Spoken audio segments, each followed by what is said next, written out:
하나님께서는 대속제를 준비하는 것에 대해서 가르쳐 주셨습니다.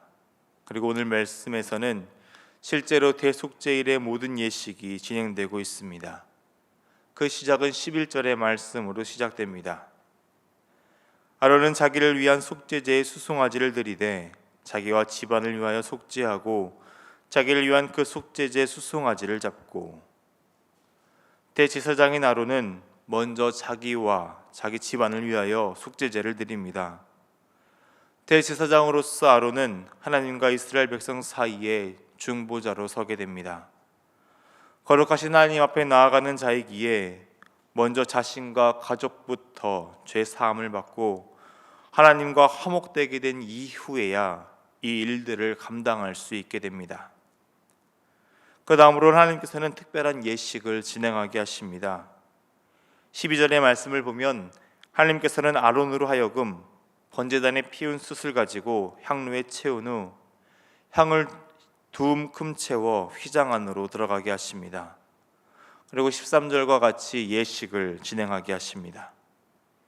여호와 앞에서 분향하여 향연으로 증거계 위 속죄소를 가리게 할지니 그리하면 그가 죽지 아니할 것이며, 하나님께서는 향연으로 속죄소를 가리게 하십니다.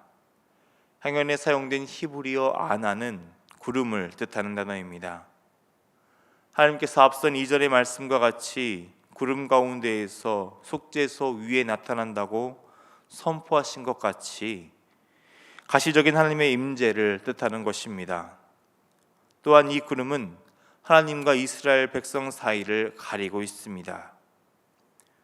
구약 성경 속에서 반복되는 사건 중 죄인인 인간이 하나님을 보았을 때 죽게 되었다라고 말하는 것이 있습니다.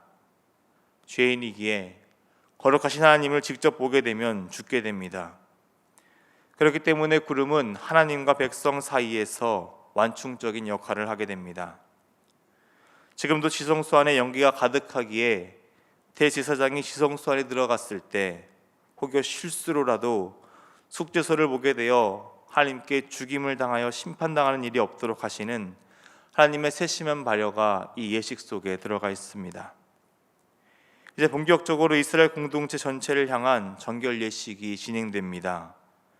먼저 14절과 같이 번제단 곁에서 잡은 숫송아지의 피를 속죄소 동쪽에 뿌리고 속죄소 앞에 7번 뿌립니다. 이것은 보통의 속죄제와 다른 부분이 있습니다. 일반적으로 속죄제는 성소한 휘장을 향해 피를 뿌립니다. 그러나 이번에는 속죄소 위를 향해 뿌립니다. 이는 지난 1년 동안 이스라엘의 죄와 부정으로 인해 더럽혀진 지성소를 정결하기 위한 예식입니다. 그 다음으로는 백성들을 위한 정결 예식이 진행됩니다. 앞서서는 수송아지를 잡았다면 이번에는 15절의 말씀과 같이 백성을 위해 준비한 숫염소를 잡습니다. 앞서 준비해서 말씀하신 속죄 제물로 제비 뽑힌 숫염소 위에 모든 백성의 죄를 자복하며 그 머리에 대제사장이 안수를 하고 잡습니다. 그리고 나서 14절과 같이 숫염소의 피를 속죄소 위와 속죄소 앞에 뿌리게 됩니다. 이는 백성의 죄를 속하기 위함이 아닙니다. 이렇게 피를 뿌리는 이유를 16절의 말씀으로 설명하십니다. 곧 이스라엘 자손의 부정과 그들이 범한 모든 죄로 말미암아 지성소를 위하여 속죄하고 또 그들의 부정한 중에 있는 회막을 위하여 그같이 할 것이요, 이 피뿌림에 대해 지성소와 성소의 정결을 위함이라고 말씀하십니다. 이스라엘 자손의 부정과 그들이 범한 죄로 이것들이 부정하게 되었기 때문입니다. 이 죄에 대해서 19절과 21절에서 계속 언급하고 있습니다. 일반적으로 속죄제는 레위기 4장의 말씀을 보면 부지 중에 지은 죄를 속죄하기 위한 제사였습니다. 그러나 인간의 죄성이 어찌 부지 중에만 죄를 짓게 하겠습니까? 의도적으로 죄를 짓고 악행을 하기 마련입니다. 이 대속죄일에는 이런 죄까지 포함하여 속죄가 이루어지게 됩니다. 지난 1년 동안 많은 죄로 인해 성소가 더럽혀지게 되었습니다. 죄로 인해 절망적인 상황입니다. 그러나 대속죄일의 놀라운 은혜로 말미암아 회복되게 됩니다. 하나님의 언약의 백성으로 새롭게 시작할 기회를 얻게 됩니다. 그러나 이 은혜를 너무나 가볍게 생각하여 죄 가운데 거해서는 안 됩니다. 죄를 지어도 1년에 한 번 속죄를 받으니 괜찮다고 여겨서는 안 됩니다. 바울은 로마서 6장 1절과 2절의 말씀으로 이 은혜를 가볍게 여겨서는 안 된다고 권면합니다. 로마서 6장 1절과 2절의 말씀입니다. 그런즉 우리가 무슨 말을 하리요? 은혜를 더하게 하려고 죄에 거하겠느냐? 그럴 수 없느니라. 죄에 대하여 죽은 우리가 어찌 그 가운데 더 살리요?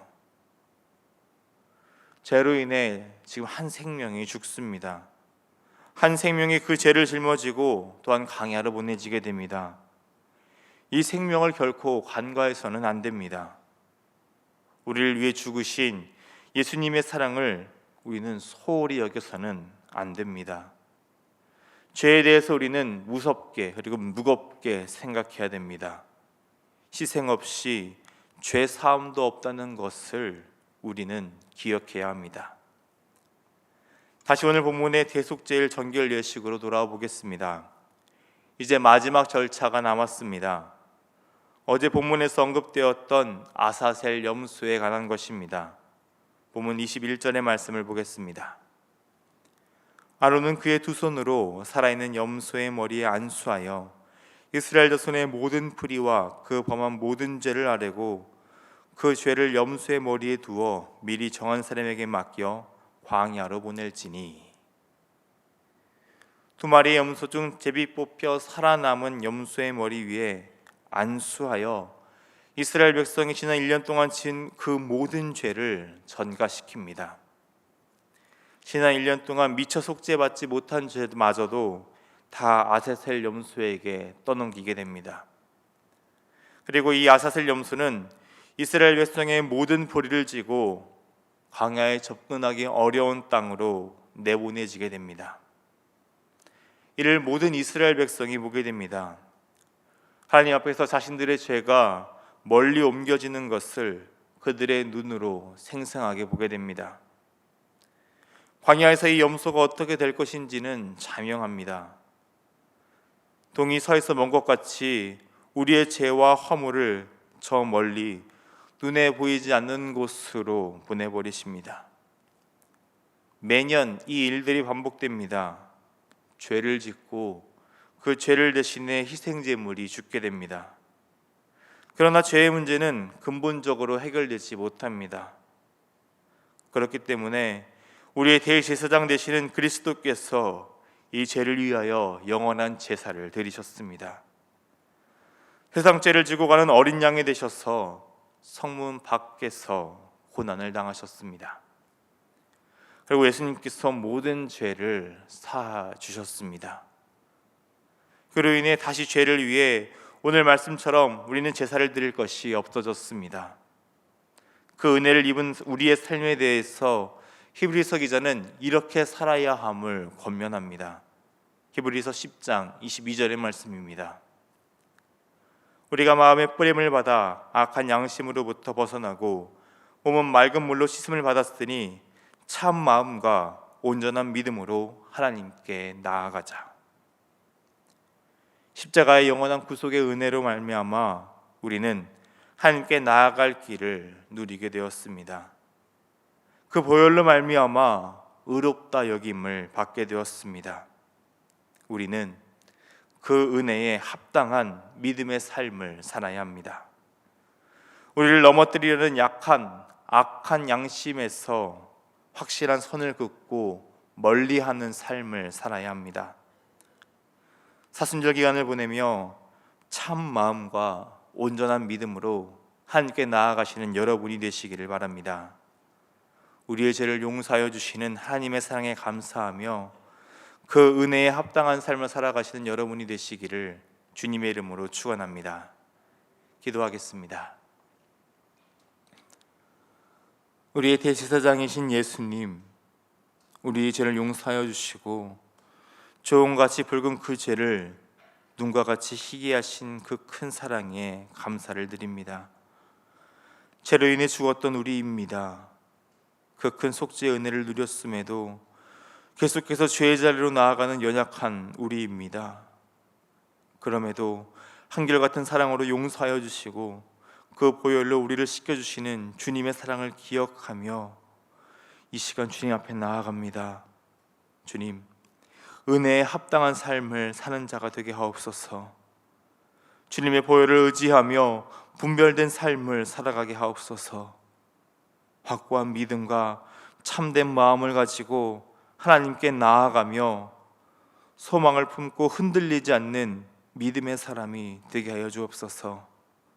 이 새벽 용서하시고 회복하시는 주님의 은혜를 의지하며 우리의 모든 죄를 자복하며 나아갑니다.